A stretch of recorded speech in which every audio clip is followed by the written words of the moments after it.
তরলের প্রসারণ। তোমাদের সিলেবাসে আর কিছু কি এখানে দিয়েছে কিনা একটু দেখে নিতে পারি আমরা? না, অন্য কিছু নেই। হ্যাঁ, তরলের প্রসারণ জাস্ট দৈর্ঘ্য প্রসারণ গুণাঙ্ক যে কটা বললাম সে কটা দেখো। তো তরলের প্রসারণ, তরলকে তো আমরা কোনো কঠিনকে যেমন এমনি একটা কোনো কঠিন পদার্থকে এমনি রাখতে পারি, কিন্তু তরলকে রাখলে কিসে রাখতে হবে? পাত্রে রাখতে হবে। তো আমরা যদি একটা ডায়াগ্রাম করি, কালো এই স্পষ্ট একটা গোলতল ফ্লাক্সের মধ্যে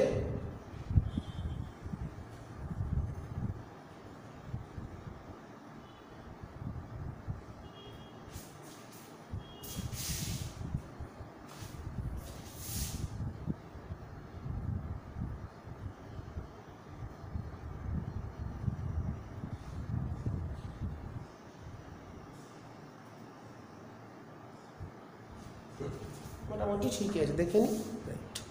তো একটা গোলতল ফ্লাক্সের মধ্যে কি করলাম, পুরো তরল দ্বারা পূর্ণ করে নিলাম জল দিয়ে ধরে।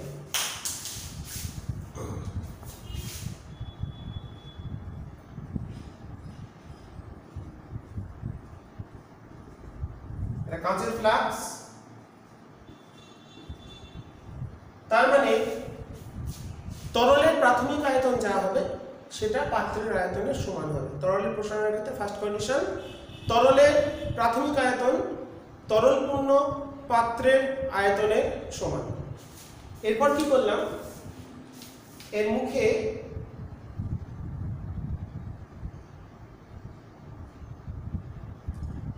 একটা কর্ক লাগিয়ে দিলাম।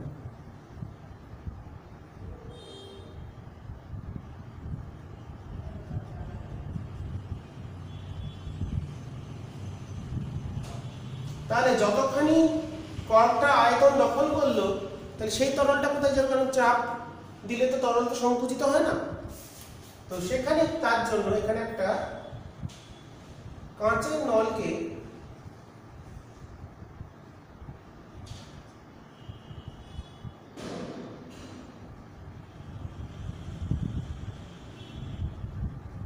এর ভেতর দিয়ে প্রবেশ করানো থাকলো। তাহলে এই জায়গায় যে তরলটা ছিল সেটা এই কাঁচের নল বেয়ে উপর উঠে চলে যাবে। সাপোজ এত দূর আছে। ছবিটা ক্লিয়ার আসছে তো? এটা খুব ভালো করে বোঝা দরকার, রাইট? কতটা তরল গেছে আমরা দেখতে পাচ্ছি। তো তরলের আয়তন পরিমাপ করার জন্য এর পাশে একটা স্কেল আছে। এই যতখানি তরল গেছে প্রথমে, সেখানে স্কেলটার রিডিং করলাম ও, এবং তার পার্ট হচ্ছে V1 সিসি কিউবিক সেন্টিমিটার। ও দাগ অবধি তরল প্রথমে ছিল যখন তাপ প্রয়োগ করিনি। এবার এটাকে যদি কোনো একটা বার্নারের সাহায্যে উত্তপ্ত করা হয়,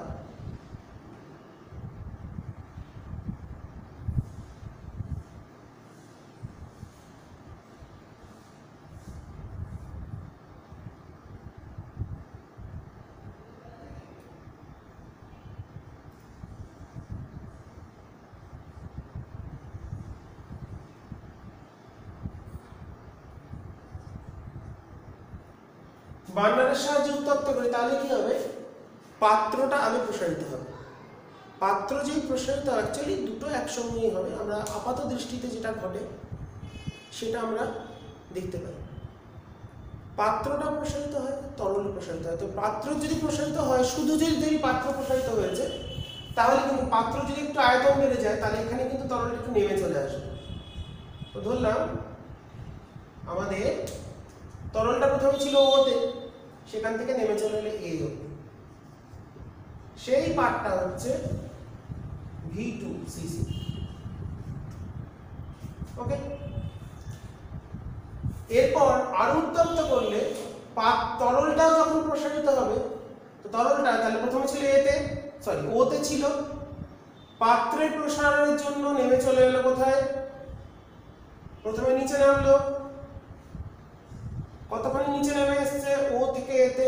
তার মানে সেটা হলো পাত্রের প্রসারণ। এরপর তরল যখন প্রসারিত হবে তখন পাইপ বেয়ে আরেকটু উপরে উঠে যাবে নির্দিষ্ট একটা পয়েন্ট অবধি, সাপোজ বি, ওকে ছাড়িয়ে চলে গেল বি পর্যন্ত। সেখানে রিডিং বললাম V3cc। ওকে, তাহলে প্রথম হলো ও থেকে আমরা এ থেকে ছবিটা খুব ভালো করে বুঝবো। তাহলে প্রাথমিক অবস্থান ছিল কোথায়? প্রাথমিক অবস্থান ছিল ও, সেখান থেকে তরলটা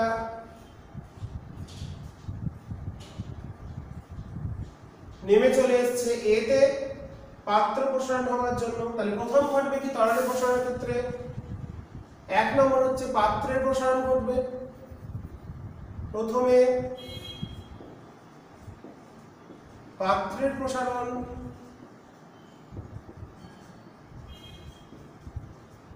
তারপরে ঘটবে তরলের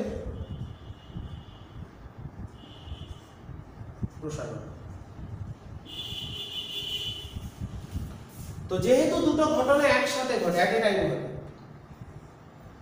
তো আপাত দৃষ্টিতে মনে হয় তরল যেন ও থেকে শুরু করে বি অবধি গেল, আপাত দৃষ্টিতে মনে হবে। কিন্তু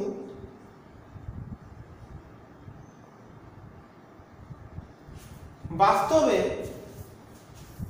তরল কিন্তু প্রসারিত হচ্ছে এ থেকে বি পর্যন্ত, আর পাত্রের প্রসারণের জন্য নেমে এসেছে। যেহেতু দুটো প্রসেস একসঙ্গে ঘটে, সেই কারণে আপাত দৃষ্টিতে মনে হয় তরল ছিল ওতে, যাচ্ছে বিতে।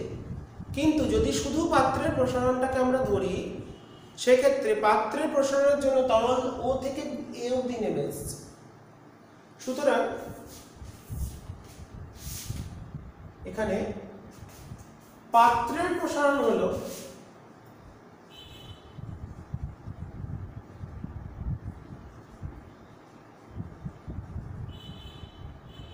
ও এ, কারণ পাত্রটা বেড়ে গেছে বলে তরলটা কিছুটা নেমে এসেছে। কারণ পাত্র কিছুটা জায়গা বেড়ে গেল, জায়গা বেড়ে গেলে কি ও কিছু পরিমাণ তরলকে সেখানে জায়গা করতে পারবে, সেই জায়গাটা কত? ও থেকে এ, মানে স্কেল অনুসারে V1 মাইনাস V2। এটা বেশি, এটা ধরো বললাম 10, এটা 5, এটা 20, 10 5, তাহলে 10 থেকে 5 নেমে আসছে, মানে 5 সিসি বেড়েছে পাত্র। আর তরল তাহলে কোথা থেকে কোথায় উঠেছে? এ থেকে বি পর্যন্ত। তাহলে তরলের প্রকৃত প্রসারণ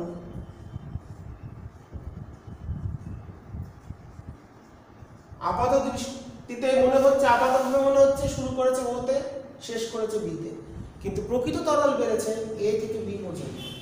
তাহলে প্রকৃত প্রসারণ কত? এটাকে আমরা ডিনোট করব, নিচে লিখছি সমান ডেল্টা ভি, পরিবর্তনকে ডেল্টা দিয়ে লিখে রিয়েল, আর সমান তাহলে কত? এ থেকে বি সমান, তার মানে V3 মাইনাস V2। আর আপাত প্রসারণ কোনটা? আপাত দৃষ্টিতে মনে হচ্ছে তরলের আপাত প্রসারণ, এটা হচ্ছে ডেল্টা ভি। আপাত মানে অ্যাপারেন্ট, এ শুরু করেছে ও থেকে, শেষ করেছে বি তে, মানে ও বি, মানে V3 মাইনাস V1। ওকে, তাহলে এই তিনটে প্রসারণ আমাদের এখানে আলোচ্য বিষয়। তাহলে এবার দেখো, আমরা লিখতেই পারি, এটাকে যদি বলি পাত্রের প্রসারণকে বলতে পারি, ডিনোট করছি ডেল্টা ভি, কাঁচের পাত্র তাই ডেল্টা ভি গ্লাস। তাহলে কি আমরা ছবি থেকে লিখতে পাচ্ছি? দেখো এবি সমান লিখতে পাচ্ছি OB প্লাস AO। তাহলে প্রকৃত প্রসারণ প্রথমটা কি, এবিটা হলো প্রকৃত প্রসারণ সমান আপাত প্রসারণ, অর্থাৎ ডেল্টা ভি রিয়েল সমান ডেল্টা ভি ওবি মানে অ্যাপারেন্ট আপাত প্লাস এওটা হচ্ছে ও এ লিখি নিচে নেমেছে নামটা এরকম দিতে বুঝতে সুবিধা হবে। এটা হচ্ছে ও থেকে বি, এটা ও থেকে এ, এটা হচ্ছে ডেল্টা ভি ক্লাস পাত্রের প্রসারণ। তাহলে প্রকৃত প্রসারণ সমান আপাত প্রসারণ প্লাস পাত্রের। মনে রাখতে হবে প্রকৃত প্রসারণই হলো তরলের মৌলিক ধর্ম। কারণ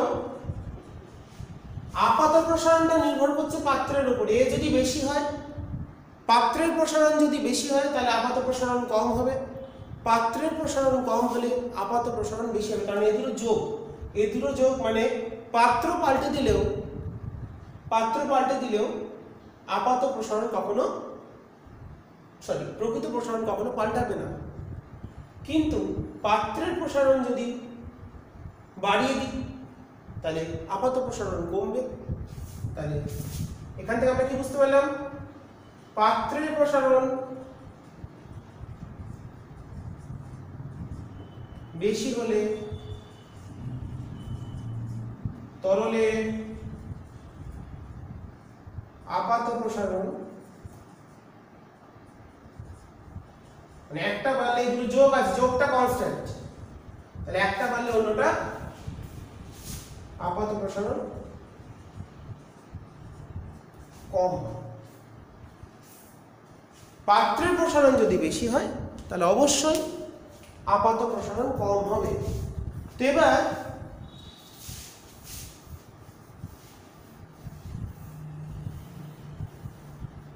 আমরা যদি একটু গুণাঙ্কের জায়গায় যাই তাহলে এখানে গুণাঙ্কগুলো কি,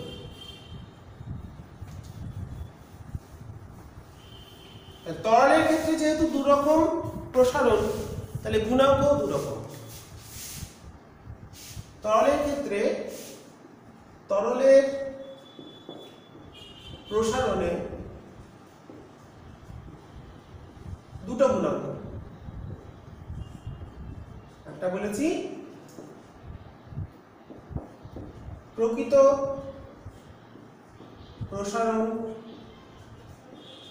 প্রসারণ গুণাঙ্ক, এখানে যেহেতু আয়তন তাই গামা রিয়েল, আর 2 নম্বর আপাত প্রসারণ গুণাঙ্ক গামা অ্যাপারেন্ট।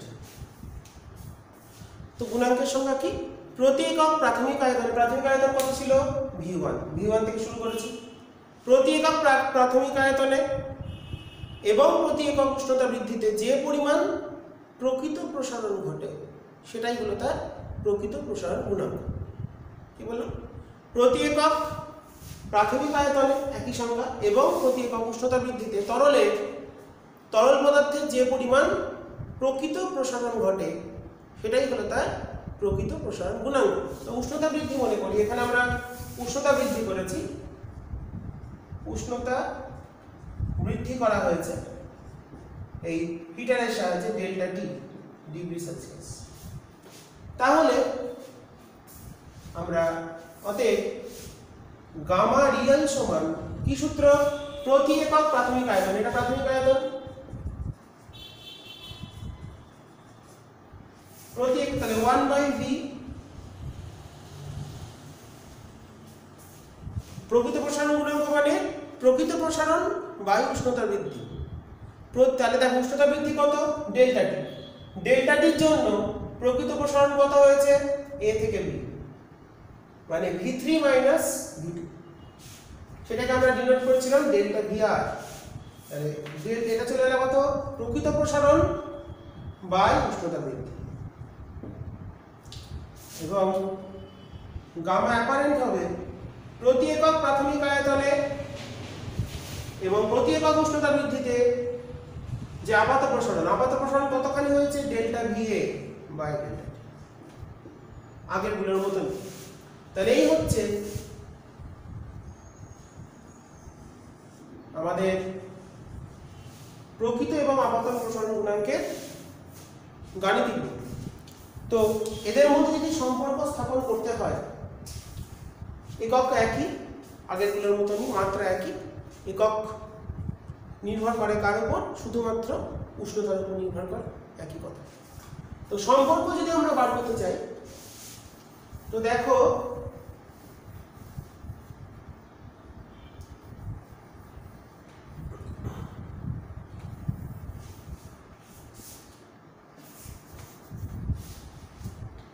আমরা পেয়েছি প্রকৃত প্রসারণ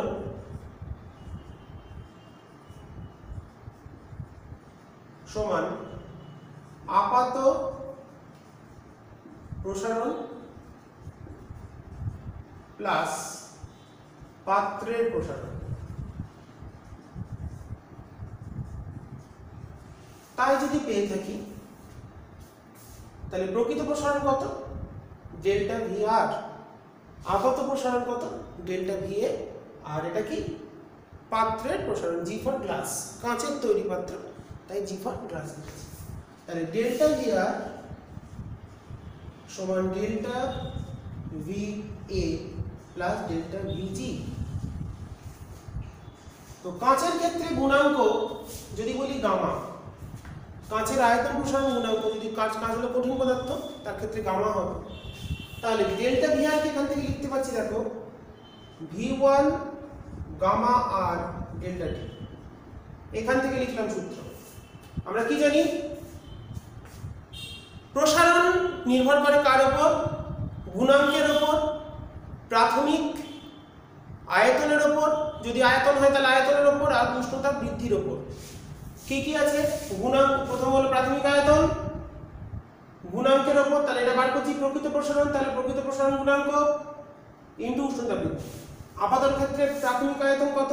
V1, গামা কত? গামা এ ডেল্টা টি। পাত্রের ক্ষেত্রে পাত্রের প্রাথমিক আয়তন কত? V1, গামা কত? গামা জি ইনটু ডেল্টা টি। গামা জিটা হলো কাঁচের আয়তন প্রসারণ গুণাঙ্ক, কাঁচের আয়তন প্রসারণ গুণাঙ্ক। তাহলে আমরা যেটা পেয়ে গেলাম, তিনটে মান বসিয়ে,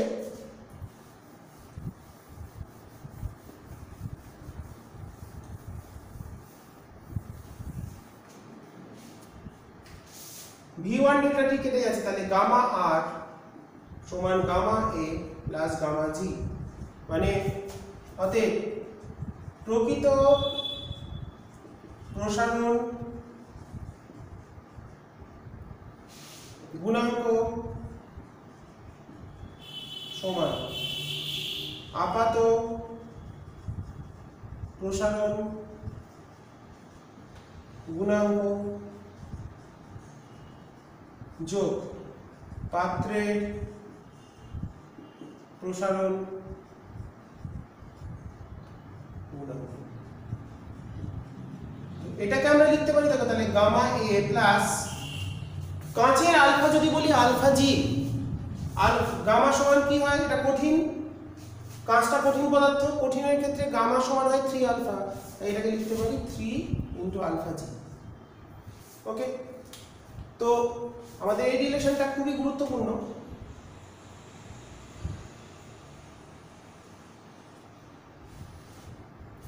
তাহলে এদের মধ্যে কোনটা নিজস্ব গুণাঙ্ক? প্রকৃত প্রসারণ গুণাঙ্ক। একটা প্রবলেম বলি, ধরো এই যে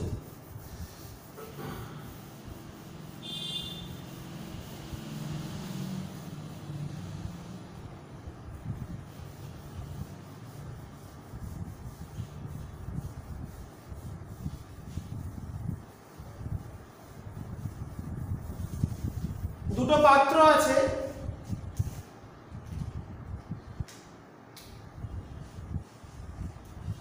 দুটো পাত্র আছে, ধরো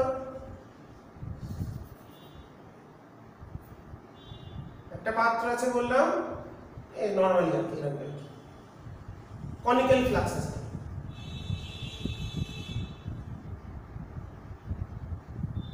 দুটো পাত্র অনুরূপ, কিন্তু দুখানা পাত্রের উপাদান আলাদা, এটা এ এটা বি, দুটো পাত্র। একটা তরল দ্বারা পূর্ণ করেছি কারণ দুটোর আয়তন একই,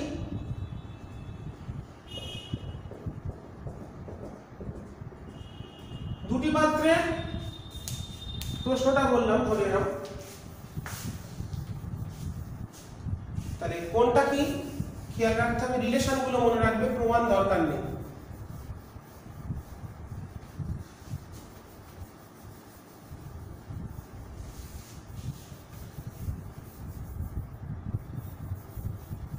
এই যে দুটো পাত্র এঁকেছি, এই দুটো পাত্র তৈরি করলাম, ধর একটা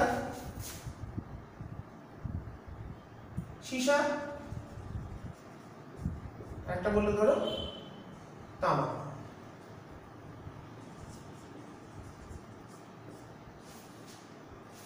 তো এর ক্ষেত্রে আলফা বলে দিয়েছে আলফা 1, এর বলেছে আলফা 2।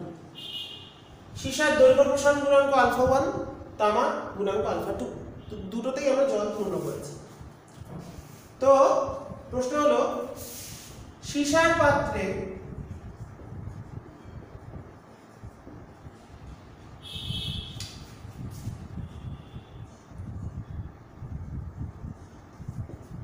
আপাত প্রসারণ গুণাঙ্ক, সীসার পাত্রে যখন তরল পূর্ণ করেছি সেখানে আপাত প্রসারণ গুণাঙ্ক আসছে x, এবং তামার পাত্রে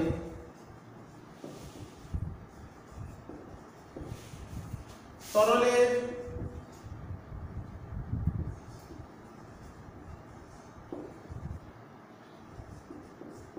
আপাত প্রসারণ গুণাঙ্ক হলো y।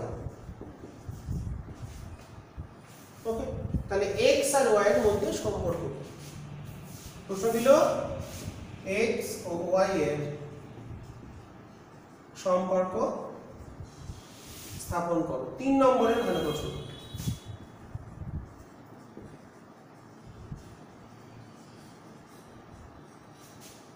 প্রশ্ন সীসার বলেছে দৈর্ঘ্য প্রসারণ গুণাঙ্ক আলফা 1, এর বলেছে তামার পাত্রের ক্ষেত্রে আলফা 2, দুটোর প্রাথমিক আয়তন সমান। তো আমরা কি জানি,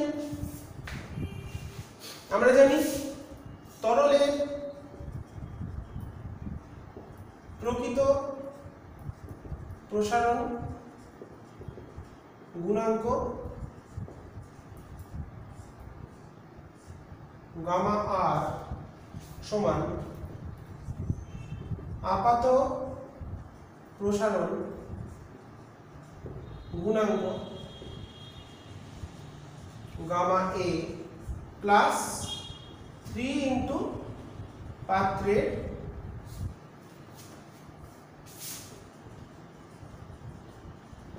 দৈর্ঘ্য প্রসারণ গুণাঙ্ক।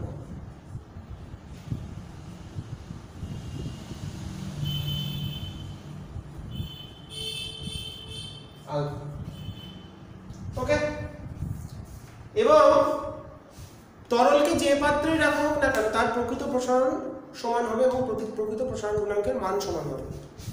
আমরা জানি যেহেতু এটা অ্যান্সার হচ্ছে, যেহেতু যে কোনো পাত্রে নির্দিষ্ট আয়তনের তরলের প্রকৃত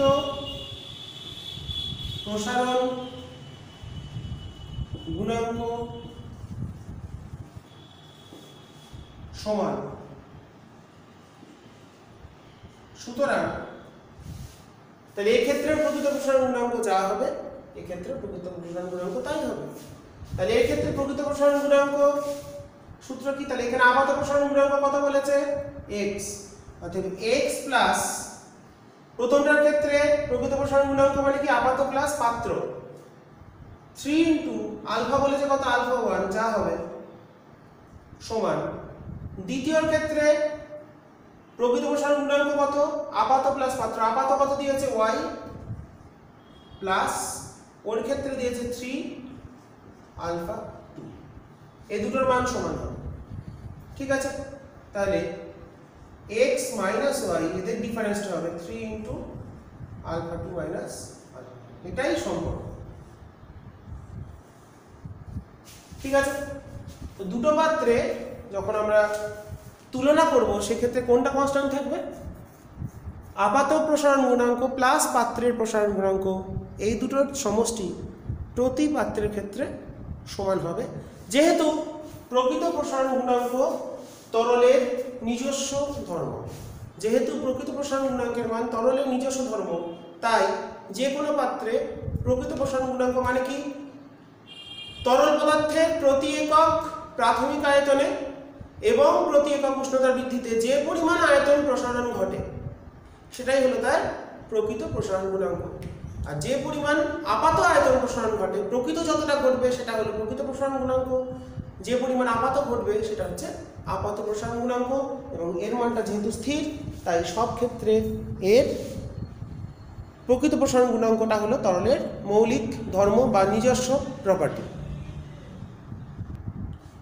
এর পরবর্তী যেটা আলোচনার বিষয় তোমাদের আছে তরলের প্রসারণের ক্ষেত্রে, জলের ব্যতিক্রান্ত প্রসারণ। তো জলের ক্ষেত্রে দেখতে পাওয়া যায়, রাবারের ক্ষেত্রে দেখতে পাওয়া যায়। তো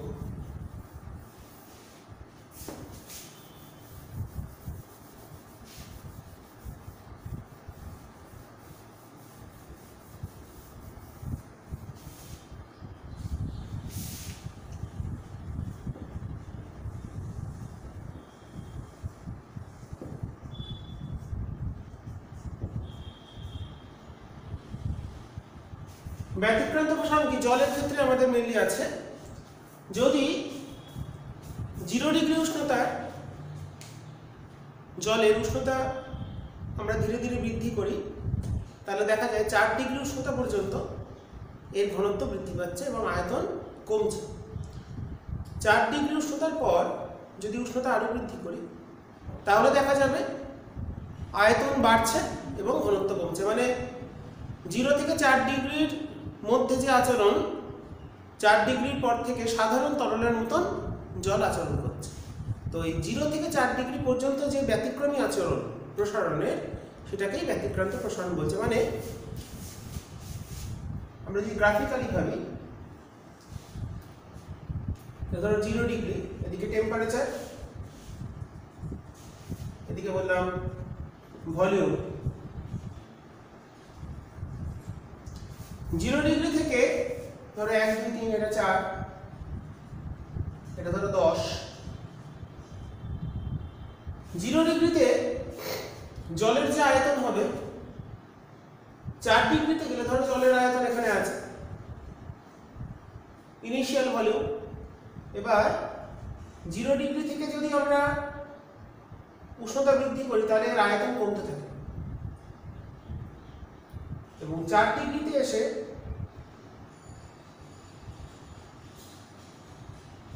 সর্বনিম্ন হয়, তারপরে আবার বাড়তে থাকে। সিমিলারলি ডেনসিটির ক্ষেত্রে ঘনত্ব দিয়ে যদি আঁকি, টেম্পারেচার ডেনসিটি মানে ঘনত্ব, তাহলে 4 ডিগ্রিতে জলের ঘনত্ব সর্বোচ্চ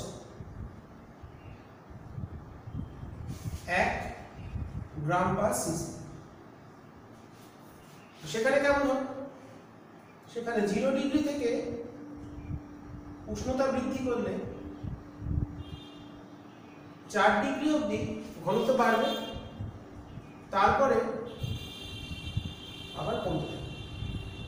তাহলে 0 থেকে 4 অবধি বাড়ছে ঘনত্ব এবং 4 এর পর আবার কমছে, সাপোজ এটা 10। তাহলে 0 থেকে 4 ডিগ্রি পর্যন্ত জলের যে ব্যতিক্রমী আচরণ,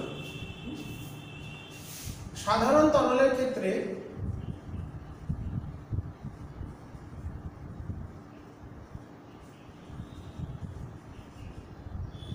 উষ্ণতা বাড়লে আয়তন বাড়ে।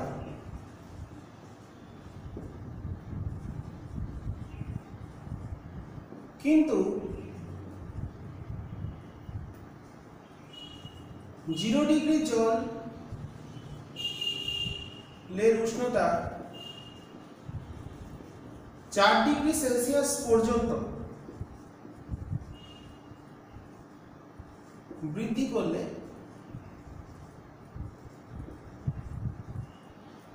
এর ঘনত্ব বাড়ে ও আয়তন কমে যায়। এই যে ব্যতিক্রমী আচরণ, আয়তনটা কমছে, তো এই 0 থেকে 4 এর মধ্যে কিন্তু জলের ব্যতিক্রমী আচরণ। এই আচরণটাকেই বলা হচ্ছে জলের ব্যতিক্রান্ত প্রসারণ। এছাড়া রবারের ক্ষেত্রে দেখতে পাওয়া যায়, সব এমসিকিউ আসে, ব্যতিক্রান্ত প্রসারণ দেখা যায় এমন পদার্থ রবারের ক্ষেত্রে দেখতে পাওয়া যায়, জলের ক্ষেত্রে। তো এই হচ্ছে ব্যতিক্রান্ত প্রসারণ। তো এইটা সুবিধা আছে, নেচার প্রকৃতি নিজে থেকে এটা ঠিক করেছে যে শীত প্রধান দেশে বা মেরু অঞ্চলে যে নদীগুলো থাকে সেখানে শীতকালে কি হয়, টেম্পারেচারটা 0 থেকে নিচে নেমে যায়, মানে বাইরের টেম্পারেচারটা বেশি, মানে সরি কম, লেস দেন 0। তো কি হয়, জলের উপরে, জলভাগের উপরে যদি একটা ক্রস সেকশন মনে করি, তো উপরে কি থাকে, একদম উপরে থাকে বাইরের টেম্পারেচার লেস দেন 0।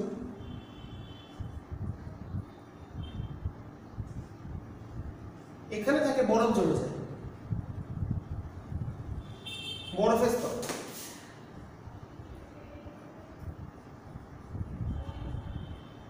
নিচে জল থাকে, এখানে থাকে প্রথম যেটা থাকে, এটা একটু ভাগ করে নিই, 0 1 3 4, 0 1 2, সরি 2টা বলিনি, এখানে একটু ডিপ দেখাতে হবে, না ধরছে না, 3 4। এর ভেতরে বিভিন্ন জলচর যে প্রাণী, মাছ টাছগুলো আমি একটা দেখালাম,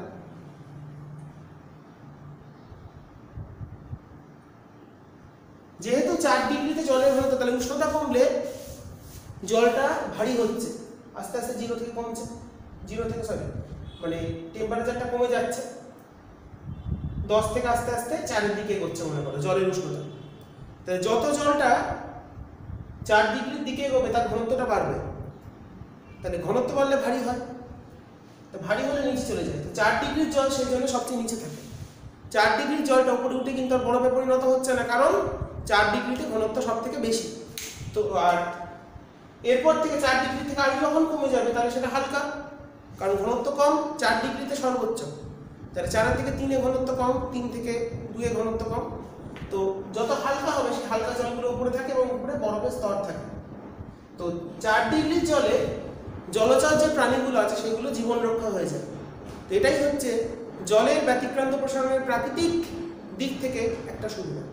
এছাড়াও যে শীত প্রধান দেশে গাড়িগুলো আছে সেগুলোর ক্ষেত্রে জলের ব্যতিক্রান্ত প্রসারণের জন্য, বা জলের পাইপ যেগুলো সেগুলো ব্যতিক্রান্ত প্রসারণের জন্য ফেটে যায় অনেক সময়। রেডিয়েটরের ক্ষেত্রে জলের টেম্পারেচারটা 4 ডিগ্রিতে ঘনত্বটা সবচেয়ে বেশি বলে সেক্ষেত্রে গাড়িগুলোর ক্ষেত্রে সমস্যা সৃষ্টি হয়। তো সেগুলোকে আমরা বলতে পারি অসুবিধা, কিন্তু সুবিধাটাই প্রধান, কারণ প্রাণ বাঁচানোর ক্ষেত্রে জলের ব্যতিক্রান্ত প্রসারণের একটা বৃহৎ মানের গুরুত্ব আছে, যেটা মেরু অঞ্চলে জলচর প্রাণীগুলো জলের ব্যতিক্রান্ত প্রসারণের জন্য কিন্তু বেঁচে থাকতে পারে। ঠিক আছে, তো এটা একটু ভালো করে দেখবে। তো আজকের আলোচনা আমি এখানে শেষ করছি।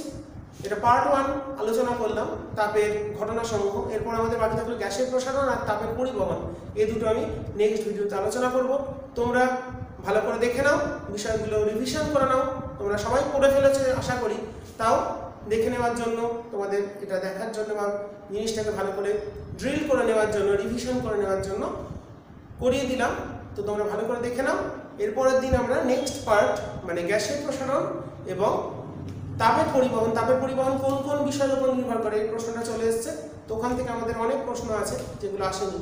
তাপরোধ কি, ওহমের সূত্র, তাপ পরিবহনের ক্ষেত্রে ওহমের সূত্র, তাপরোধ, তাপ রোধাঙ্ক, অনেক কিছু আছে, তাপ পরিবাহিতাঙ্ক, সেগুলো আমরা ভালো করে সামনের দিন বুঝে নেব। আজকে অবধি বলে শেষ করছি। আবার সামনের দিন নতুন টপিক বা পরবর্তী অংশ নিয়ে আমি ফিরে আসবো। তোমরা সবাই ভালো থেকো এবং ভালো করে পড়াশোনা করো, ঠিক আছে? আজকে বলে শেষ করছি।